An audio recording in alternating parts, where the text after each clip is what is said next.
Let me ask you something personal. Why is it that when life knocks us flat, we often pull away from the very people who could help us back up?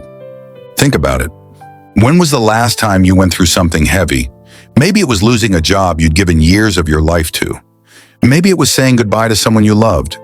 Maybe it was being forced to leave your home, or even your homeland, with everything familiar left behind.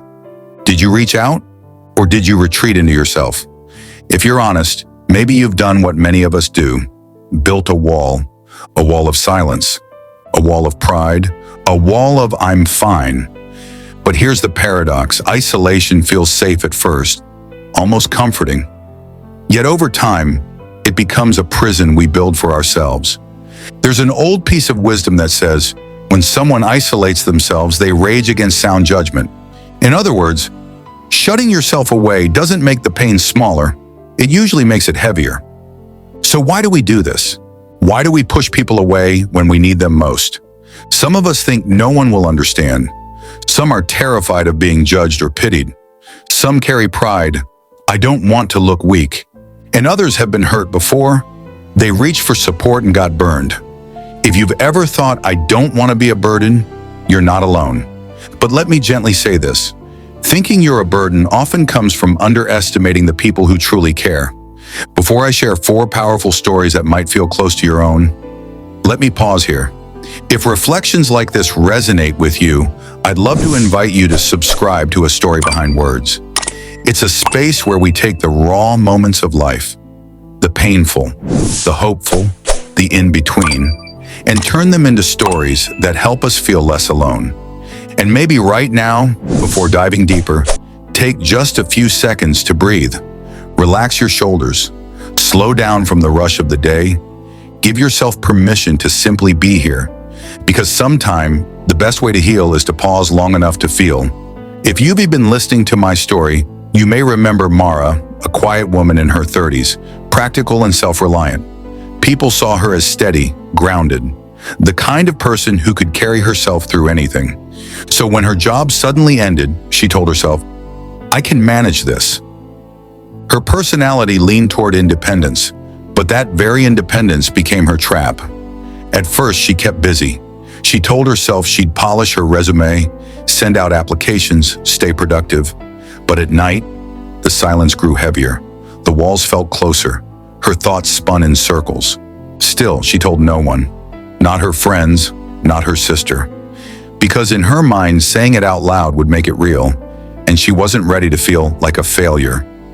Maybe you've been there, holding everything inside because you believe showing cracks will make people see you differently.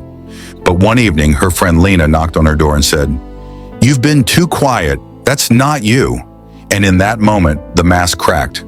Mara broke down, and in the breaking, she found relief. She realized that the people who truly care don't see you as a burden. They see you as someone worth caring. For a while, her step forward, allowing just one person to see her struggle, and from there, she began to rebuild with less weight on her shoulders. Wisdom for us? Silence deepens sorrow, but a shared burden often feels half as heavy. But maybe you're not like Mara. Maybe you're more like Daniel, the outgoing one, the social one, the life of the party. Daniel thrived in crowds. He was the friend who could make anyone laugh, the one who filled silence with stories and jokes. But after a breakup that left him hollow, Daniel filled his calendar with noise. Late nights, endless gatherings, reckless distractions. On the surface, it looked like he was moving on, but inside he was running from the ache. His personality craved connection, but the kind he chose wasn't healing him. It dulled the pain for a few hours, then left him emptier in the morning. One night, his childhood friend Naomi pulled him aside and said, You're letting the wrong voices guide you. They're keeping you broken. That stopped him, because she was right. Not all company is good company. Some people keep you stuck in the wound because they're stuck themselves. His step forward, choosing more carefully whose voices he let in. Instead of surrounding himself with noise, he began seeking out the voices that lifted him, even if that meant being with fewer people. Wisdom for us? The company you keep shapes the direction you walk. Choose voices that build, not voices that bind. And then, there are those of us who are like Claire, the helpers.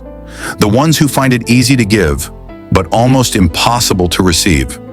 Friends and family view Claire as a dependable and thoughtful, the one people called when their world was falling apart. Her personality was wired for care. But when illness drained her energy, she found herself in unfamiliar territory. Suddenly, she was the one in need, and it felt wrong, upside down, almost shameful. She told herself, "I can't ask for help. I don't want to trouble anyone." And so she struggled alone. Maybe you felt that too, the strange guilt of needing help when you've always been the strong one for others. One afternoon, her neighbor knocked on the door with soup and said, "You've always been there for others. Let someone be there for you." The words sank in. Claire realized that by refusing help, she wasn't protecting others. She was robbing them of the chance to give back.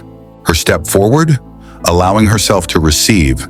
And in receiving, she discovered that strength isn't only in giving, it's also in accepting care with grace. Wisdom for us? To refuse help when you need it is to deny someone else the chance to love. And finally, some of us are more like Marcus, the lone wolves, proud, guarded, always standing on their own feet. Marcus, the lone wolf. Marcus had always been self-sufficient. He built his business from scratch. He lived by the rule, if I don't depend on anyone, no one can let me down. So when his business collapsed, his instinct was to disappear. No calls, no messages. He told himself, they wouldn't understand. They'll just judge me. But the truth? Pride had become his shield, and that shield kept him isolated. Months later, he bumped into an old friend at the store. The friend said, "We didn't need to fix it for you. We just wanted to sit with you." That sentence cut through. Marcus realized support isn't always about solutions. Sometimes the gift is simply presence. His step forward, lowering his guard enough to let a few trusted people sit beside him in the silence. No fixing, just company. Wisdom for us? Sometimes the medicine isn't answers, it's presence. Okay, now, pause and reflect on those 4 people. Maybe you see yourself in Mara, the independent one who keeps it all inside, or Daniel, the social one, surrounded but still empty, or Claire, the helper who struggles to receive, or Marcus, the lone wolf who hides rather than risk judgment. Wherever you see yourself, remember, silence traps you. Wrong voices keep you stuck. Refusing help drains your strength. Pride hardens into loneliness. But the steps forward are simple, hopeful, and human. Let someone in. Choose wisely, receive freely, accept presence. Because grief isolates, but healing reconnects. A year later, all 4 of them ended up at the same small gathering, brought together by a mutual friend who knew they'd each walked through storms. As they talked, the connections between their journeys began to surface. Mara leaned back and said softly, "You know what I've realized? Silence keeps you trapped. The longer you hold it in, the heavier it gets." Daniel nodded, almost laughing at himself. And for me, it was the opposite. I wasn't silent at all, but I was listening to the wrong people. The wrong voices can keep you broken just as much as silence can. Claire smiled gently, her hands folded in her lap. I had to learn that accepting help doesn't make you weak. It's actually part of being strong. It lets people give back the same way you've given to them.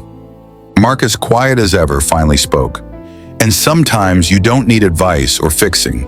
Presence can be the most healing thing. Just having someone sit beside you, that's enough. For a moment, the room fell silent. Not a heavy silence, but a comforting one. Each of them knew they weren't alone in what they'd learned. At one point, someone in the circle leaned forward and asked, "If you could tell someone at their lowest just one thing, what would it be?"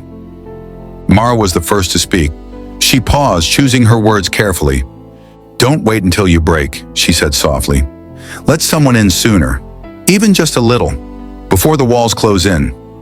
And if Mara could leave you with one step, it would be this. Call one trusted person this week. You don't need to spill everything. Even sharing a small part can open the door to relief. Daniel let out a quiet laugh, shaking his head. For me, it's about who you let around you. If the voices in your life are bitter, you'll start to see the world through bitterness. But if they're hopeful, you'll start to see hope too. His advice? Take inventory of the voices in your life. Ask yourself honestly, do they drain me or do they build me up? Claire gave a gentle smile, the kind that comes from lived experience. I'd tell them this: don't rob people of the chance to help you. You've been there for others. Let them be there for you. That's how it's meant to work.